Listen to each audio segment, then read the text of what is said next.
आर्यन ने कांपते हाथों से वीडियो कॉल उठाया। स्क्रीन पर उसकी मां नहीं, बल्कि एक नया चेहरा था, बिल्कुल आर्यन जैसा दिखने वाला, लेकिन उसकी आंखों में बेरमी थी। उसने आर्यन की मां को एक कुर्सी पर बांध रखा था। कौन हो तुम? आर्यन चिल्लाया। वो लड़का हंसा और बोला, मैं तेरा साया हूं। आर्यन, मेरा नाम है रोहन।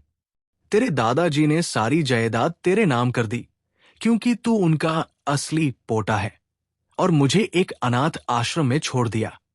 लेकिन उन्हें क्या पता था कि उनका नाजायज वारिस एक दिन उनका पूरा एम्पायर तबाह कर देगा। आर्यन के होश उड़ गए। रोहन उसका सौतेला भाई था, जिसके बारे में यूस कभी बताया हाँ नहीं गया था। रोहन ने आगे कहा, विक्रम ओबेरॉय तो सिर्फ एक कठपुतली है, असली खेल तो मैं खेल रहा हूं। अगर अपनी मां की जान चाहते हो तो आज रात 12 बजे ओल्ड डॉकयार्ड पार आओ, अकेले। और हां, सारी जायदाद के पेपर्स साथ लाना। वीडियो कॉल काट गई। आर्यन का गुस्सा अब आग बैन चुका था। उसने त्यागी की तरफ देखा और कहा, त्यागी, अब हमें कानून की नहीं, जंग की जरूरत है। वो मेयर परिवार को बीच में लाया है। अब मैं न्यूज शमशान तक छोड़कर आऊंगा। आर्यन ने अपने फोन से एक सीक्रेट कोड डायल किया, जो उसके दादाजी की फाइल में लिखा था। यह कोड उनके पुराने वफादार दोस्तों का था। शहर की सबसे बड़ी अंडरग्राउंड फोर्स पहली बार आर्यन ने अपनी दौलत का इस्तेमाल वेपन खरीदने और एक आर्मी तैयार करने के लिए किया, क्योंकि आज रात सिर्फ पैसा नहीं, खून बोलने वाला था। रात के 12 बज रहे थे। ओल्ड डॉकयार्ड पार सन्नाटा था। सिर्फ समुंदर की लहरों की आवाज आ रही थी। आर्यन अकेला वहां पहुंचा। उसके एक हाथ में जायदाद के पेपर्स वाला बैग था और दूसरे हाथ में उसका पुराना फोन। अंधेरे से रोहन बाहर निकला, उसके साथ 20 हथियारबंद गुंडे दा। रोहन ने ताली बजाते हुए कहा, वाह आर्यन, मान गए तेरी हिम्मत को। मां के लिए अपनी सारी दौलत दान करने चला आया। आर्यन ने बैग जमीन पर फेंका और कहा, मेरी मां कहाँ है?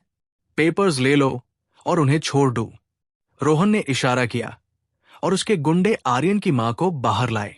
लेकिन जैसे हाय आर्यन उनकी तरफ बढ़ा, रोहन ने अपनी गन निकाली और आर्यन के पैर के पास गोली चला दी। रुको, रोहन चिल्लाया। मुझे लगा था तू दिमाग वाला है, पार तू तो बेवकूफ निकला। मैंने कब कहा कि पेपर्स मिलने के बाद मैं तुम दोनों को जिंदा छोड़ूंगा? तभी रिया अंधेरे से निकलकर रोहन के बाजू में खादी हो गई। आर्यन की आंखें फटी की फटी रह गई। रिया ने मुस्कुराते हुए कहा, सॉरी आर्यन, पार मुझे हमेशा से रोहन हाय पसंद था। उसने मुझे बताया था कि तुम्हारे दादाजी के पास कितना पैसा है, तुम तो बस एक जरिया था वहां तक पहुंचने का। आर्यन के दिल पर यह उसकी गरीबी से भी बड़ा जख्म था। रिया ने उससे कभी प्यार नहीं किया था। वो शुरू से रोहन की जासूस थी। रोहन ने गन आर्यन के सर पर राखी। अलविदा भाई। लेकिन आर्यन हंसने लगा। उसकी हंसी देखकर रोहन और रिया डर गए। आर्यन ने अपने पॉकेट से एक बटन दबाया और पूरा डॉकयार्ड तेज रोशनी से भर गया। चरण तरफ से रेड लेजर लाइट्स रोहन के गुंडों पर सेट हो गई। आर्यन ने धीरे से कहा, रोहन, तुमने कहा था ना कि मैं अकेला आऊं। पार मैं अकेला नहीं आया, मैं अपने इन्वेस्टमेंट के साथ आया हूं।